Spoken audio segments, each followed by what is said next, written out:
Hey, I'm Teen Zekas. And hey, I'm Ilika Follette. We are business owners and moms with corporate backgrounds, and we are all about getting Black women paid in both corporate and business. And you're listening to the Getting Black Women Paid podcast. Let's go.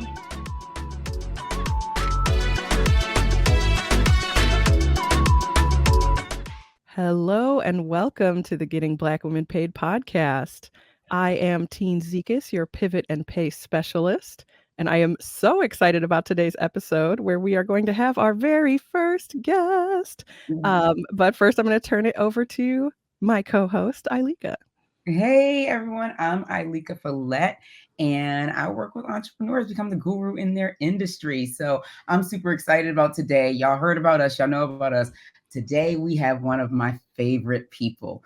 An amazing entrepreneur. She's a mom of three, married mom of three. I always like to say that because we all know her husband is awesome too. And she is came from corporate America. She was a corporate sales training expert for several years as well in that tech industry, and then pivoted into entrepreneurship and grew this amazing business focused on collaboration. And we call her the queen of collaboration. So coming to the stage is Deana Jean, your collab queen. Hey, Deana. Hey, what's going on, Teen? Hey, Lika. Hey, y'all. Oh my goodness, we are so excited to have you. Thank you so much for being here. Thank you for having me. I was like, I don't think I realized that I was going to be the first guest. So now there's like a little bit of pressure. But, I mean, I'm up for the challenge. Ready for it. Yeah. It could only be one. I love it. Well, we are so excited to have you here. And, we gave that introduction, but I wonder if, you could kind of open us up and tell us a little bit about your story and how collaboration has played a role throughout. Wow. I'm going to try to keep it light and tight, right? So, as Ilika mentioned, I'm Deana Jean. They call me your collab queen. I am a Brooklyn-born collaboration strategist, spent a little over a decade and a half in the tech industry, specifically focused on sales, training, coaching, and development, from frontline all the way up to the executive level. And I'm a mom of three, a wife of one. And I get excited about the idea of making sure that dope people, cool people, know each other. And a lot of times for me, what that looks like is bringing together thought leaders and experts.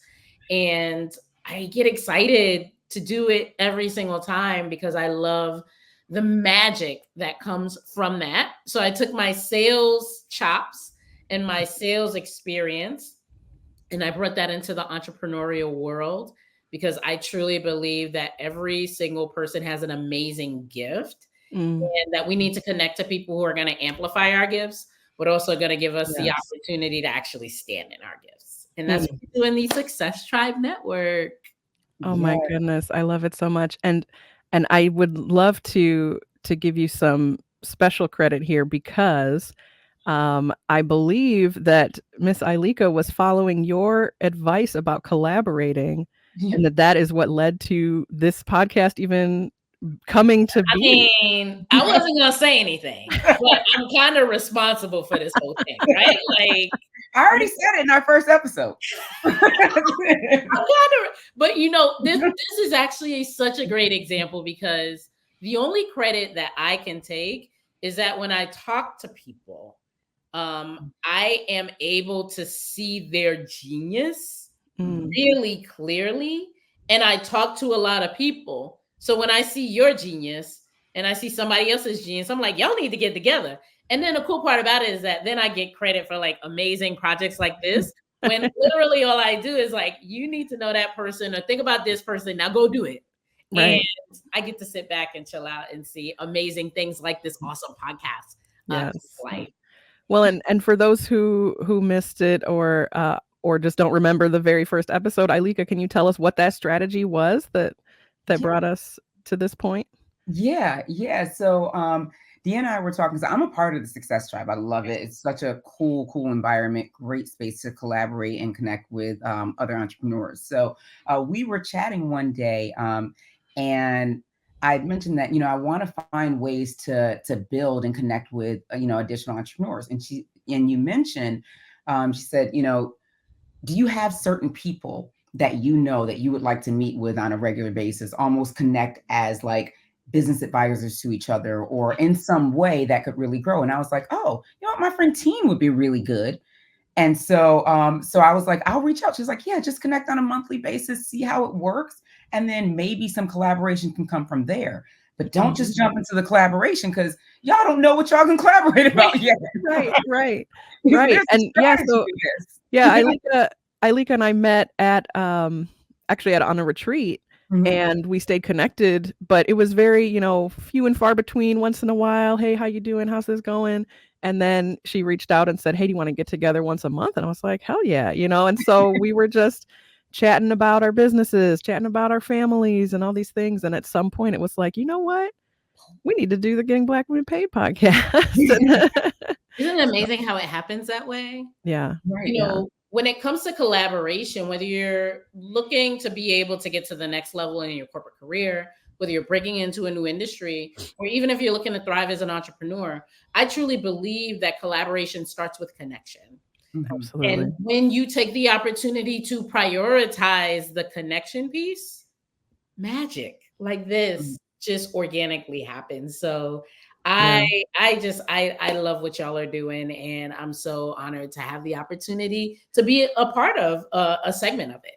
Oh, I love it. Well, this has been a large celebration of the the creation of the podcast, but I do want to get back to your story, Deanna, because you've run the gamut, right? We're talking to Black women who maybe are climbing the ladder in corporate. Yeah. We're talking to Black women who are maybe building a side hustle. We're talking to Black women who are entrepreneurs, and you've done it all, right? So, and we want to hear more about how you've infused this collaboration at every point along the journey. So, can we start with employee Deanna, right? So like when you were in the corporate space, you were in the tech industry, like what did that look like, and how did you use collaboration within that to accelerate your career? Yeah, so I stumbled into the tech industry and I tripped into sales. I tell people all the time. I had no idea that what I was doing my whole life was sales. I was the person where like I went to a high school where we used to have tour guides, like student tour guides. And I remember always being like, oh, yes, I love the idea of being a tour guide. And I would showcase the school and showcase, the little places on campus and stuff like that. And never really considered that it was sales, right? People all the time, they would request me, like parents literally, because I went to a school where kids from all over the world came to the school. And there would be parents who would be coming from like Georgia and be like, we got friends in Florida that did a tour with Deanna. I was like 14, right? They're like, we want Deanna. I'm like, you were getting referrals. I had no idea what it was. I had no idea what it was. For free work. They should have gave you a stipend for bringing in something. I mean, yeah, maybe a commission on that tuition. That tuition, right? Because tuition wasn't cheap. That tuition wasn't cheap. So what I found over time was that for me, it was all about finding opportunities to create relationships that allowed people to be seen, and all about helping people see what was most important to them. So like when we were going these tours, there's a path that you have to take, but I would ask the question of the student and the parent, like, what are you most excited about seeing on campus? What do you think you want to do when you get here? And I would literally like highlight those things. I'd be like, I'm not supposed to take you here, but since you're an artist, we're going to go down to, the art lab, right? Right. And over time, I realized that building those types of relationships and collaborating with people to help them get what they wanted was my superpower. So that sent me into a career in educational technology. Can I interrupt you just for a moment? Because I want to highlight some of the things you just said for our audience. I mean, you could have given the same tour a million times, and nobody would have been requesting you. I mean, Right. well, you're charming and delightful, right? So people may have, but you made the connection even from the beginning Yeah. and Mhm. said, this tour is not the same for everybody. Not everybody's looking for the same stuff. I want to know what interests you, what excites you, what you have questions about. And Yep. so you were customizing from the very Customizing all of beginning. So it. I just wanted to, I apologize for interrupting, but I wanted to No, highlight that because those are the pieces that can transfer to anybody who's listening, right? Exactly. That no absolutely. matter what you're moving into, you don't have to do it on a script. You don't have to do the exact same thing every time. Connect with that person and see what's the most important thing to them. And then when you are making the sale, you can be like, hey, remember you said you wanted to do this thing? That's exactly right. That's Mhm. exactly Absolutely. right. I've been successful over life through collaboration by making myself a category of one. I tell people all the time, I was never the smartest. I was never the fastest, but you could never beat me at Mhm. connection ever, right? Mm, I was Mhm. always able to find a way to make myself a category of one and to make sure that Mhm. people that I talk to were seen. And I was able to translate that into a sales career where I was in mm, a very white, male Yeah. dominated sales career. And in Yes. many rooms, I was usually one of only or one of many, not just women, Mhm. not just Black women, but Yeah. Black women under 35, right? Right. For my Mhm. entire career. And because I created opportunities to be a category of one and do things differently, I catapulted because nobody could compete with me because nobody right. could do what I did. They're trying Right. to Mm, figure it out. Everybody else was using the cookie cutter mentality. Mhm. right. Right. Here's my script. This is what I say. And 3x my hopefully it works. pipeline, knock Yeah. on 50 doors. I was like, I don't Exactly. have time. I Nobody got wants to 3 knock on. kids. I got a husband. Like, I got stuff to do. I got to go to a PTA meeting. I'm not Yeah. knocking on 50 doors. Right. Now it's not a numbers game because for each door you're knocking on, you were Yeah. making that connection and skyrocketing the likelihood of the Mhm. sale. Oh, Absolutely. And that's, I yeah. use that with clients, but then I also use that in my career to then curate and create roles for myself that didn't exist. Mm. And that is when I realized that when you create and you curate your persona or your environment so that you are a category of one in your environment, there's Mm. literally no limit to what you can do.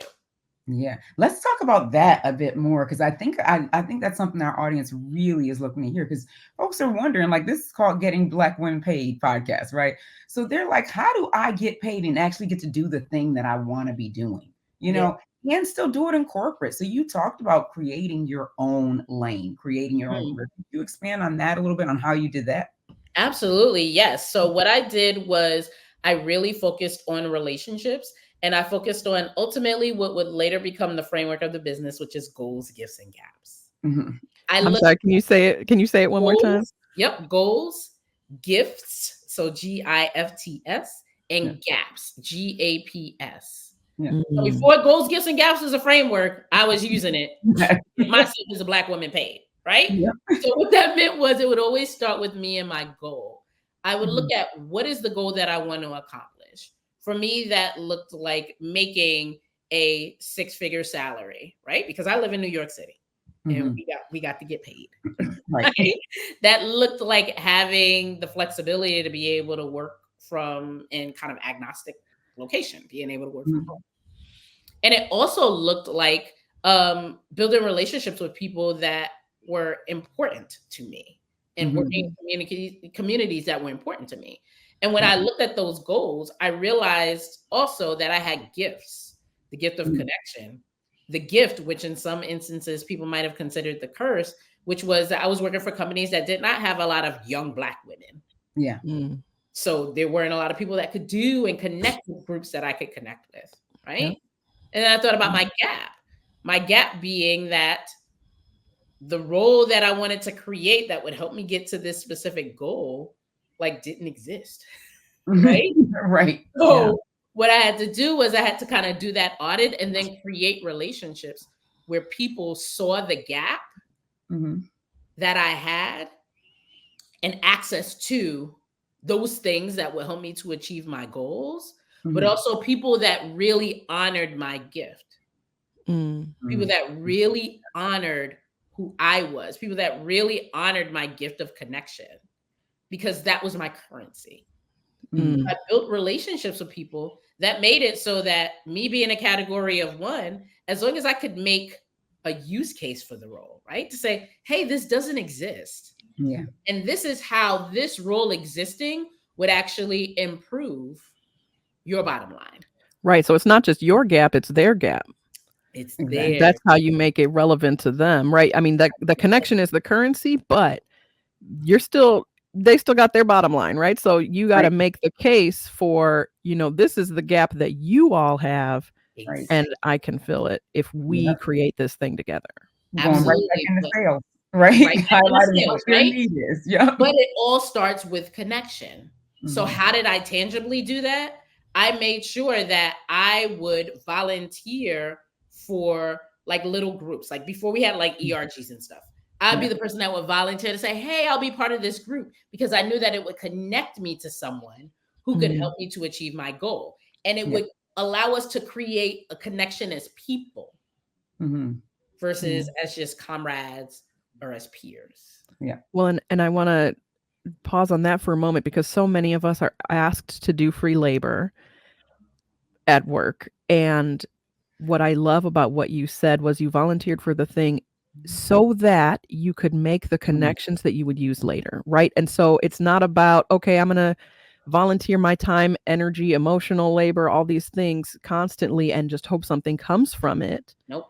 But if I'm gonna do those things, I'm gonna be doing it in a way where I am talking to people, I'm making connections, I'm figuring out which departments look like what and how things work in Mhm. other places, that you are always collecting information and making those connections that can help you further your career. It's not just I'm always the one who's coordinating and volunteering and doing the things to no end, because those are not promotable tasks. They're Right. not, right? Mhm. And when you use that idea of goals, gifts, and gaps, if you're looking at these things that you're being asked to do, right? That you're Mhm. being voluntold to do, or that you can Right. opt into, right? And you Mhm. have the option to be able to choose, take it through that audit. Ask yourself, first of all, what is my goal? What is my goal in this Mhm. company? What is my goal in this role? What is my Mhm. goal in my career? Right. Mm, Then think about your gift. Will this thing that I'm volunteering for, or which of these things will allow me to really show up in my gift? For Mhm. me, I knew that no one could out connect me. I knew that no one could out, create relationships better than I could. mhm, So every Mhm. role that I took on was something that allowed me to leverage my relationship building ability. mhm, Right. And the final piece is, will this being part of this project, will being in this role, how will it close a gap for me? Do I Mhm. have a gap because I need more information about something? And being Mhm. part of this project is going to get me the information that I need. Do I have a gap because I need to build stronger relationship with somebody that might not be as accessible in my current role? Mhm. mm, Will this opportunity or this project get me closer mhm. person? Do I Yeah. have a knowledge gap? Are there things that I need to learn? Will this Right. Mhm. project fill in that knowledge gap for me? Right. And Mhm. once you sift it through there, it gives you a better idea of how to strategically choose the projects you Mhm. want. Exactly. Absolutely. The intentionality of it. How does what I'm doing align to my actual goal of getting to where? And if it doesn't, then I gotta volunteer their behinds, and I ain't doing it. Like, Right, in some right, way, right? right. In Well, some and way, let them know I'm not. It ain't happening. You and one know. of those gaps could be visibility, right? Mhm. That, is this gonna be something that's gonna be presented to the whole company? That's And right. Right. now suddenly the CEO has heard my name and seen my face or, whatever That it was is. me. But again, we don't wanna let it lie there because so many of us, we're recognizable when we're the only one. So, Right. lots of people are gonna be like, "Oh, yeah, I know Ailika," but, like, getting the visibility while Mhm. you are living into your gift and Exactly. showing everyone how excellent you are, Makes a big that you can Exactly. leverage to fill those gaps as well. right. Because when Exactly. I'm in a room, obviously, like, yes, I'm going to stand out, right? Right. And I need that not to be the only reason that I stand out. Because remember, when you're a category of one, Mhm. that's just not going to be based on me being a Black woman under 35, because they Right. could go hire another Black woman under 35. While I am the only Black woman under 35 in that room, what I'm going to do is I'm going to leverage my true gift, which is my voice, which is my ability to connect, which is my ability to partner. So that now when they hire that next Black woman under 35, even though we may look the same to them, people who are listening couldn't see those air quotes, but right. we look the same. Yep. Now they don't just see me as that. They actually hear my voice.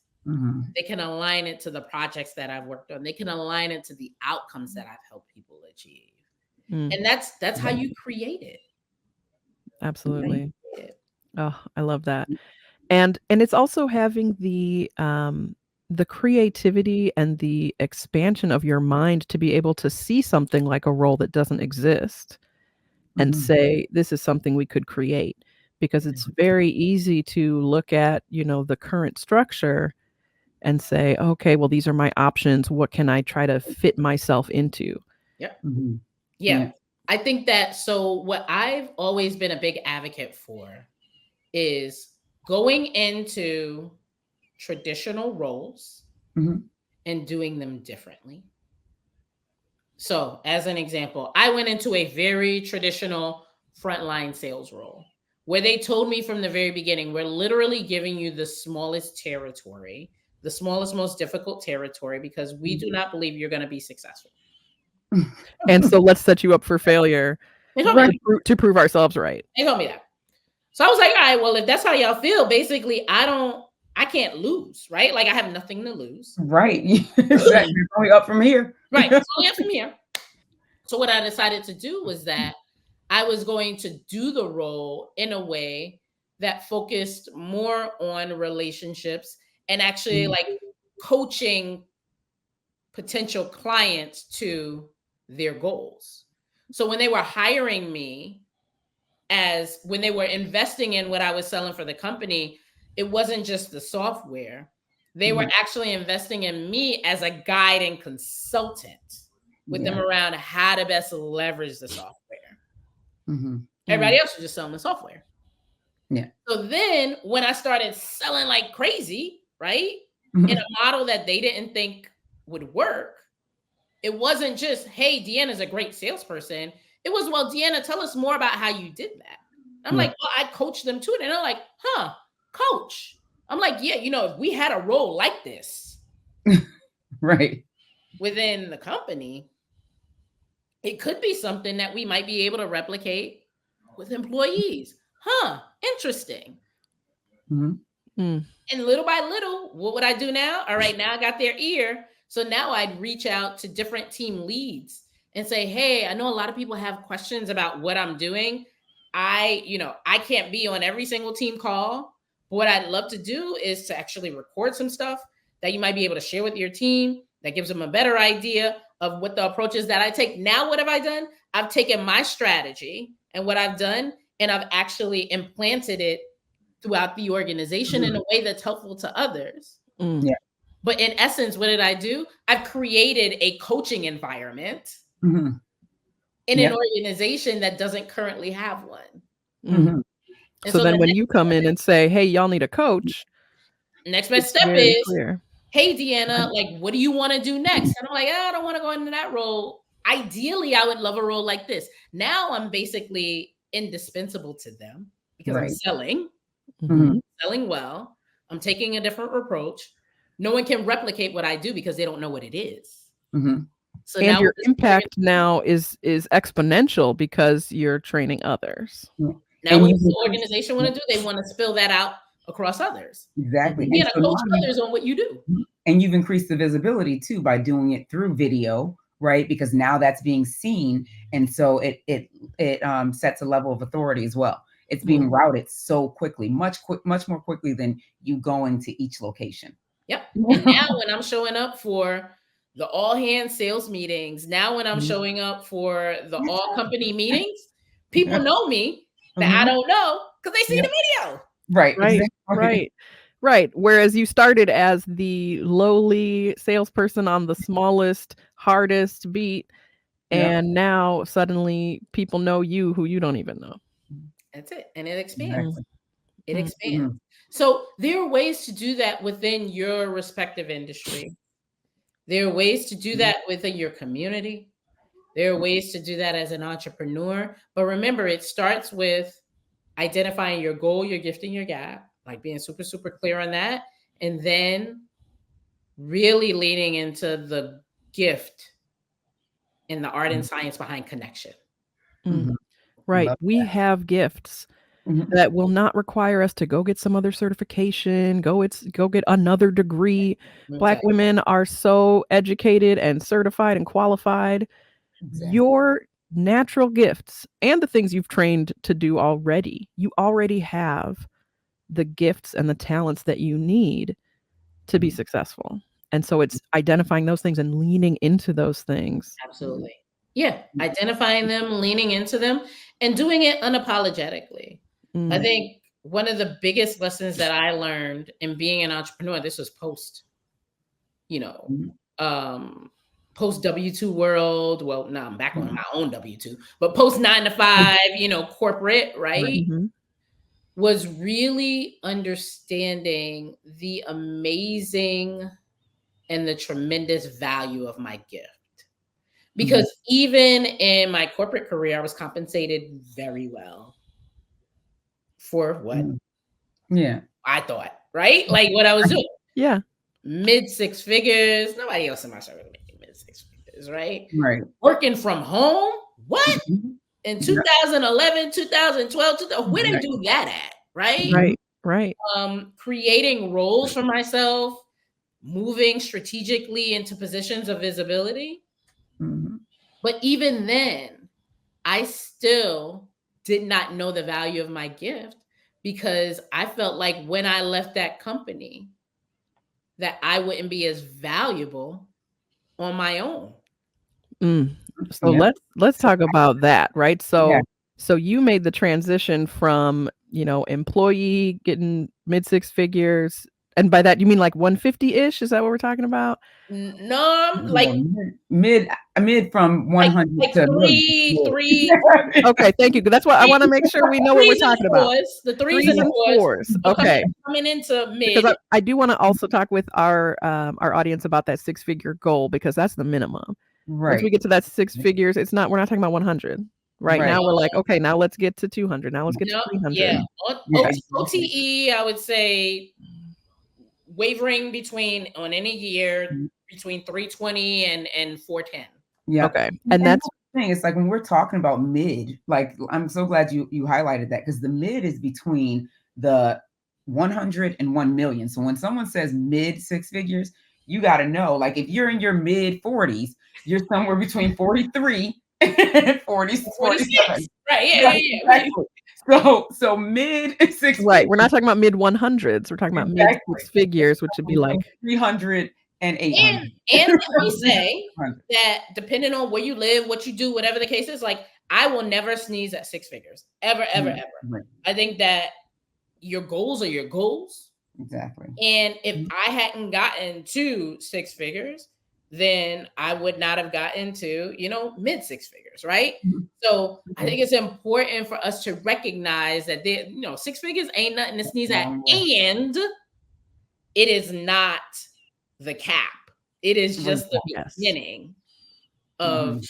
what you can do. Yeah, it's absolutely. not the stopping point. Absolutely It's the not. Right. launch And point, so right? so now I'm picturing you're in this 300 to 400 range and thinking, "Oh my goodness, how am I going to go out on my own and do anything that comes near that?" So Yeah. tell us about that transition, how you went from employee in the mid six figures to consultant, entrepreneur, like how did that work? Yeah. Right. So I had made such a name for myself within the industry that I was in that companies were calling me when they were preparing for mergers and acquisitions and basically asking me to come in and to consult with them. So at the time I was working for a company that was paying me 200,000-300,000, but then people were literally paying me 10 to 15,000 in addition to that to come in and to do like a sales training for their team, right? Because they would Okay, so call me to try to hire me as a W-2 employee. Come be my director of sales. And I'm like, nah, I'm good where I am. And they'd be like, well, come and do this training. And we'll pay you 15,000. I'm like, okay, cool. Okay, so let me talk about that for a moment. So that one training, that was about how long was that training? So 15,000, that was for a 3-day training, 3 full days. Okay. So I took off 3 days from the company that I was working with, who still paid me because I was PTO. PTO, yep. And I Yes, made $15,000 with another in company 3 where there days. was no NDA, right? So it Right. wasn't like they were conflicting. Yeah. Mhm. It was my own time, right? Exactly. But 15K for 3 days. Okay, And and Go sorry, ahead. I just wanna I keep interrupting, I apologize. I just No, wanna no, make sure that people understand this, because when you are consulting, you are not being paid hourly. You're not like, "Oh, well, it's this per hour." You Mhm. are coming with all of this expertise to the point where they could be hiring you full time, and you're saying, "You know what? I'm gonna give you 3 days of my time," but it's not about your time, it's about your expertise, and so that's I just wanted to highlight that real quick because Mhm. I don't want people doing the calculations and being like, "Oh, that's whatever per hour." And it's like, we don't Right. talk about per hour when we're not as a consulting, consultant. Yes. And because that is not it is not about our time as much. Mhm. Well, it is about our time, but it's not as much about that as the expertise, the years of expertise that we're bringing to it, and that's what they're paying for. I just wanted Yeah. to highlight that before we breezed by it. And it's the skill, right? Because I don't even want to focus so much on the years as the skill. Because when Deanna got into sales, she was still new in the game when she started jumping, right? Oh, that's Because true. she That she had that had skill that since she was skill, before right? doing it at 14. Right, exactly. That these other people had been, in sales for 30 years, having the largest what region, right? And they're like, well, you're brand new. Let me give you this little tiny region of 4 houses, right? Or whatever it is, right? Knock on these 4 doors. you Uh, know? And it's like, but she had a skill that she was able to translate. So the thing that I was thinking of, even as we were talking about this, is it was the $15,000 for the consultancy, right? When the first company called and said, do these 3 days for you, how did you decide on that price? Because I think that's something our audience really wants to understand. How does that price get determined? so this is also, it goes to, and this could probably be like 5 episodes, y'all, but this Right. also goes into the idea, and what I say for any Black woman who is listening to this: take the meeting. Don't ever be afraid to take the meeting. Even though I was happy, very happy with where I was, when recruiters and headhunters would reach out to me about interviewing for other roles with other companies, I would take the meeting. Mm. Why? Because I didn't know what I didn't know. Right. And remember, collaboration is about connection. So if I have the opportunity to connect with this person around this role, what happens is that I now become that category of one. Because remember, they're not going to meet nobody else like me. So even if Right. it was what they were thinking of before, they're not going to know. So ultimately, what that looked like was a headhunter called me because the company wanted me to come in and to be their director of sales. I was not happy with what they wanted to pay me for that, even though it was a little bit more than I was already making. But remember, my thing was, if I'm going to jump ship from this really cushy opportunity that I have in this role where I've created this own role for myself, I literally can walk myself through whatever I want to do for the company. You're going to have to double what I currently make, Right, exactly. You have to right? really come in. You Mhm. really got to come with it. So I said no. And this man called me every week for the next 3 to 6 months. Because he was still interviewing for that job and realizing that there was no one out there like you. And in the initial conversation, I said to him, listen, I'm not going to jump ship, but what I would do is I would consult with your group. And he was like, no, we're not looking for a consultant. We're looking for a full-time person. I was like, okay, cool. And they kept interviewing people. Guess what? They could not find anyone like me. So then 6 months later, he says to me, hey, listen, is that consulting offer still on the table? Yep. Sure, the price is going up, but absolutely, because now I know that that ain't nobody else out there like me. Right. So what I looked at, first of all, the number of days that I would be there. That's 3 days that I knew I would be there. 3 full days. The most important thing that I looked at, though, is I grabbed the data from him to understand what the transformation was going to be for them. I thought about how much this sales training that I was going to give them, how much money it would make them over the course of the next 3 to 6 months. And if I'm training a sales team and I'm taking 3 days to do sales training, my anticipation is that your sales team is going to make at least 20 to 30% more than they would have made if they hadn't trained with me. So I looked at what that number was, and I made whatever I was charging. That number would be 3x of what I was charging. So for this specific company, it came out that they would make a minimum of anywhere between 40 to 60K within the next 3 to 6 months, based on what I knew about their data, based on the holes that they had, and based on the training. And remember, this training is going to live on in their minds, their hearts, and their brains. So if I say to you, hey, you're going to make 45 to 60K in 3 months, give me a third of that now. 3 months, and you just have to pay me 15. He literally, I lowballed myself because he said yes too fast. But in essence, he kind of won too, because when I went on to consult, it was my opportunity to actually get to know the team there. And we ended up renegotiating, and I'm leaving where I was and ended up going to this other company at the rate that I quoted him the very first day. That is because you know what? What's so funny about that is you got in, and now before they could just hear about you. Now, when you came into that consultancy role for 3 days, now they saw you in action, and now they want to make an offer. And I knew it. And I knew it, right? I knew that if they came in there and they saw me, and at the end of the day, he ended up paying much more because he had to pay me to consult. Exactly. And he had to pay me what I asked for the first time. And we joke about it even to this day because I still talk to him. I said, you would have saved yourself a lot more money. Exactly. If you just did what I told you to do the first time. And you still talk to him because, I'm sorry, I was saying real quick. I was going to say, when they came back, you should have said, well, yesterday's price is not today's price. In essence, that's what I said. In essence, Exactly. that's what I said. Exactly. It's going to go up. Remember I told y'all before what I would take? Nah, not no more. And today's price is not tomorrow's price. But I love that you still talk to him because it's about those connections. You're still connecting with that person because you know what? Who knows what kinds of opportunities you may be looking for in the future. And he might be there to, connect you with something big.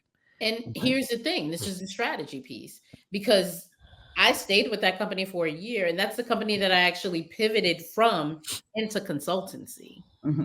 As a consultant, the relationships that I built at that company over 1 year remember, this is a company that I wasn't going to join. They paid me to consult. Now they pay me all this money for this 1 year, right? The relationships that I built at that company only from that company have generated more than $500,000 worth of business for me in my business in the last 4 years. Just the relationships with that company. So that means either somebody from that company that referred me to a big contract. Right. That means somebody from that company that went somewhere else and they have hired me now where they are. That means somebody from that company who has introduced me to somebody who has created an opportunity for me. Over $500,000 in revenue from that yes and the strategy behind the connections and the relationships. And I just got to say that again. So if y'all didn't hear it, $500,000 was made via relationships from a 1 year role, basically. 1 year. And they paid me for anyway. Right. I didn't do it for free. Paid for, right. Right. Paid for, and turned into over $500,000 and still things coming in, I'm sure. Right. And they will always lifetime relationships. Exactly. So, collaboration, when you focus on collaboration, you really want to think about lifetime value. If I would have just seen it as, all right, well, there's just this consulting thing, I could have charged him $30,000 to do that consulting. But what did I do? I looked at the long money. I looked at the long-term relationship because I knew that strategically, I would have a lot more wiggle room with him by meeting him where he was, doing the job really, really well, building the additional relationship, because it's not just about that one contact that you have. Yeah. It's about being in that environment. It's about the influence that you have. It's about the visibility that it creates. Right. Maybe he's not the person that gets to approve the final number you get paid, but then once you came in and more people got to see you doing what you did, now he can make that case. Hey, what she asked for is actually what we need to give her. But you won't know that unless you connect. Mm-hmm. Connect with intention. That's exactly where it starts. And know your goals, gifts, and gaps, so that when you connect with people, you know what you're listening for. Mm-hmm. And I do want to highlight that you were there for 1 year, because so many of us are like, "Oh, I've only been at this company this long. I don't know if I can make these girl, you Right. you the connections you made in 1 year, nobody is talking about how you were only there for 1 year, unless it's with sadness that they don't get to work with you every day. But nobody is like asking you about, "Oh, what's this on your resume? Only 1 year," which, I mean, obviously irrelevant now, but just to highlight that when you are making those relationships, the people who you're connecting with will understand when you're moving to a better thing, and they'll be excited for you. Exactly. Especially if you're in an industry where people move anyway, right? And that's what's important, is even if you're going to be there for 1 year, make sure that your impact is lifetime impact. I didn't treat that project like I was going to be there for 1 year. I did not, create systems or processes that would fall apart. I did not leave them in a lurch. I created lifetime. I used that year to create lifetime value relationships. Sometimes you have to do, sometimes even what you don't want to do for a short amount of time in order to be able to have a lifetime value of benefit.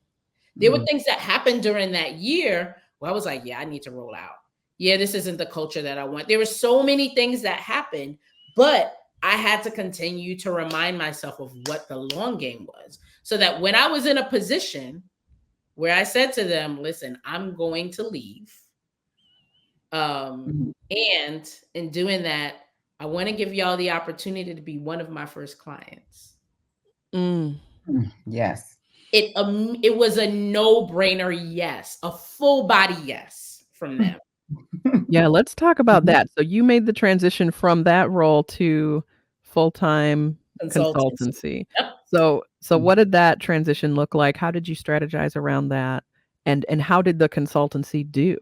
Right. And how did you shift your mindset to say, let me open up to this, getting rid of this guaranteed situation? Because I think that's what a lot of our listeners are, that's where the struggle is. This is guaranteed, and this is maybe, Absolutely. How was that for you? Yeah. So I'll never forget it. Married, all that.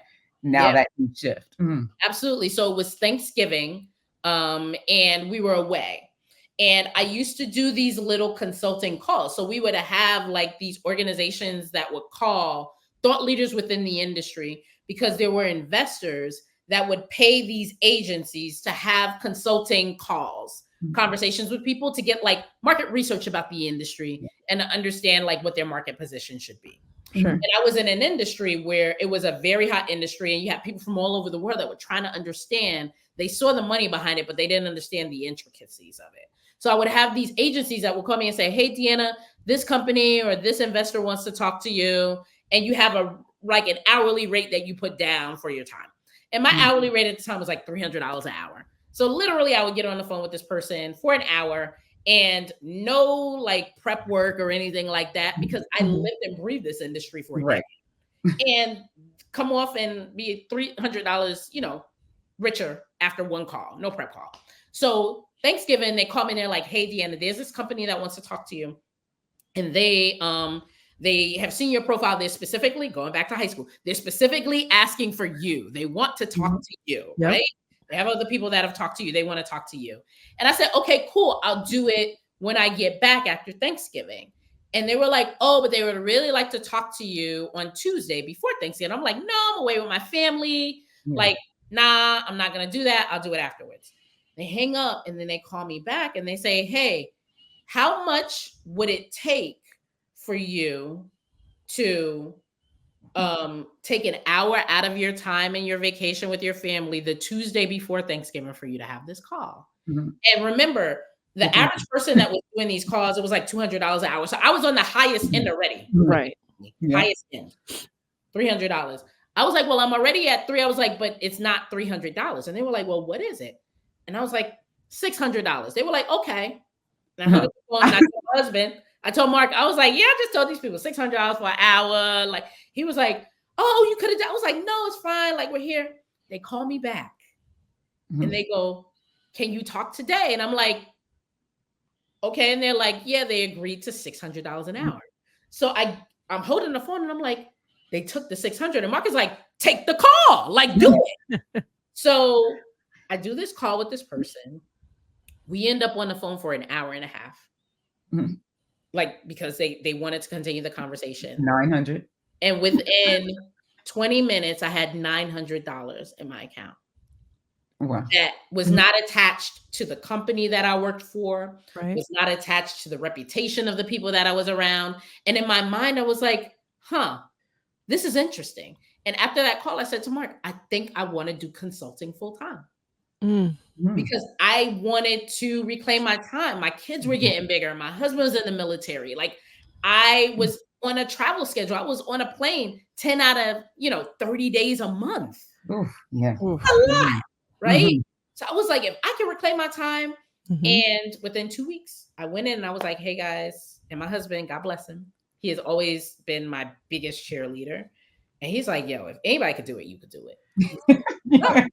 So went, and I said to them, listen, I'm leaving. And it was a gamble because I didn't have another client. Like, I didn't have another corporate client. I was banking on my reputation. I was banking on my expertise. I was banking on the fact that they were going to say yes. And they didn't know it. And I said, listen, I am going to, move on and start my own consultancy. And what I want to give you guys the opportunity to do is to actually be one of my first clients so that we can continue with the scope of work that we started. Yep. And I quoted them a third of what they were paying me for the year. But now that is, way less time. fifth of the time. Right. And now they don't have to worry about taxes, employment tax, all that. And everything. Yeah. And they winced a little bit. They were like, all right, let's do it. But it's better than having you for 2 weeks and then you're gone. It's better than this is my notice. And they said, let's do it. And that was an $80K contract. And that is what funded my consultancy. Your first client was an $80K contract. So to get to 6 figures in your first year was a no-brainer. And my first year in business was the year of the pandemic. So my first year, this all happened at the end of 2019. Wow. And then I rolled into 2020 and the pandemic happened. And I'm very proud to say that in year 1, we grossed 6 figures. Yeah. In the middle of a pandemic. Right. And the pandemic was rough on sales. So had to pivot. That's when I started working with entrepreneurs because the corporate stuff shrunk because people didn't know what was happening. And I started to see that there was a need for women to understand how to collaborate with each other from an entrepreneurial perspective, but also for corporate women to understand how to navigate corporate expansion, getting paid, creating roles for themselves. So I started to take on mentees, and that's how we got to our first 6 figures. And I want to highlight one thing for folks who are thinking like, oh my goodness, she made this decision and then 2 weeks later she was in there negotiating. I want to highlight that you use that framework, right? The goals, gifts, and gaps. And the fact that you are constantly reassessing your goals, right? Most people, I don't know if we could make a decision and then say, okay, now I'm going to act on it in 2 weeks. Yeah. But you are so in tune with your goals. Very clear. Yeah.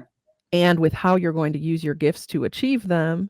And with, okay, well, what are the gaps? What are the things I'm going to need to make it happen?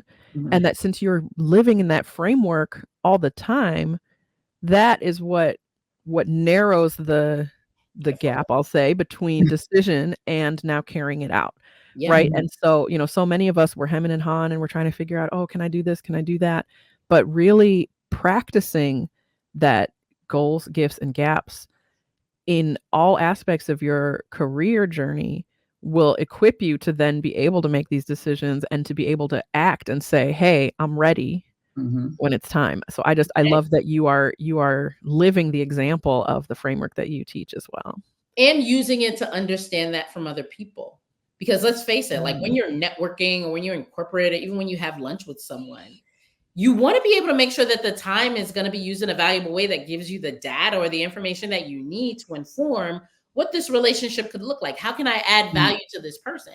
So even if Right. you look at goals, gifts, and gaps from the perspective of the things that you want to be able to answer questions around after you have a call with someone, understanding their goal, understanding their gift, understanding their gap. It makes it so much easier now to be able to provide valuable solutions and to see where you can plug in to support people. Absolutely. Oh, I love that. Oh my goodness. Well, Deanna, as you said, this could be 5 episodes. We It could be could fun. we could talk with you It really could be all fun. day. I hope that we do have an opportunity to have you on again, but I love it. I think that we can leave it here for now, but I'm wondering how our audience can continue to learn from you, can get in touch with you. I appreciate that. First of all, thank y'all so much for having me on. This was really fun. I do a lot of podcasts. And this is at the top. This is one of my favorites. So thank you so very much. If folks want to connect with me, I love to connect on social media. So you can find me at Deana Jean on Facebook as well as on LinkedIn. And then on Instagram, you can find me at Your Collab Queen. And if you have watched this and you are looking to be able to better understand like what your collab personality is, or you want to better understand how to leverage this idea of goals, gifts, and gaps, shoot me a direct message. Let's connect. And I am happy to gift you with a resource that can help you to understand how to better leverage connection and collaboration. Oh, fantastic. And we'll make sure we put the links to your Facebook, LinkedIn, and Instagram in the show notes. And again, this has been a blast. We are so excited to have had you on. I don't know if Ailika, if you have any final thoughts as well. Just want to say thank you for being here. Honestly, collaboration has been such a game changer in my business too. And what's so funny, and this could be a whole nother episode, but what's so funny is that the first time that I actually started collaborating was when I connected with Deanna, because sometimes you stand in competition and not realizing that collaboration is so much more effective. That's where the whole other episode goes into. Yes, absolutely. That's another episode, collaboration over competition. Yes, exactly. Absolutely. Right. If there's someone who's doing something similar, they have a whole audience of people who might also be your ideal client. And it's not about trying to poach them or trying to, right. You gotta have a strategy. You gotta have a strategy. You have to have clarity. What added value can we both bring to each other's audiences? That's right. Yes. And how can we add? Oh, I love it. I'm about to be a resident. I'm about to be a resident. Black Women Paid, the resident expert on collaboration. Absolutely. Absolutely. So we are so excited again. Thank you for being our first guest, and I'm sure we'll have you back at some point. But I appreciate that. For those who are watching or listening, thank you again for joining us, and we will see you in the next one. All right. See you soon. Take care. Hey, thanks for watching the Getting Black Women Paid podcast. If you enjoyed the conversation, make sure you like and subscribe and hit the notification bell so you can catch more episodes like this one. And join the conversation by leaving a comment below. Be sure to share this channel with incredible Black women in your life so we can continue getting Black women paid. All right. We'll see you in the next one.